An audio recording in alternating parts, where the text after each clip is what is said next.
আলুর দমটা করার জন্য প্রথমে আলুটাকে একটুখানি নুন দিয়ে সিদ্ধ বসিয়ে নিতে হবে। কিছুটা টক দই নিয়ে নিলাম। এবার এর মধ্যে আমরা লাল কাশ্মীরি লঙ্কার গুঁড়ো, প্রয়োজন মধ্যে একটু চিনি আর নুন দিয়ে এটাকে ভালো করে ফেটিয়ে নেব। কড়ার মধ্যে প্রথমে তেল দিয়ে দিলাম। দেখুন আমাদের তেলটা সুন্দর গরম হয়ে গেছে। এবার আমরা আলুগুলোকে দিয়ে দিলাম।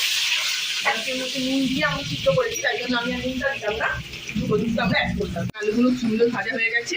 এর মধ্যে আমরা দইয়ের যে মশলাটা করে রেখেছিলাম এটাকে দিয়ে দেবো।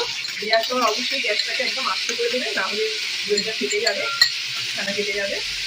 দিয়ে এবার ভালো করে এটাকে কষাতে হবে। চেরা কাঁচা লঙ্কা এর মধ্যে অ্যাড করে দিলাম। এখন আলুটা সুন্দর কষানো হয়ে গেছে। এর মধ্যে আমরা উষ্ণ গরম জল অ্যাড করে দিলাম। এবার এটাকে আমরা একটু ঢাকা দিয়ে রেখে দেবো কিছুক্ষণের জন্য।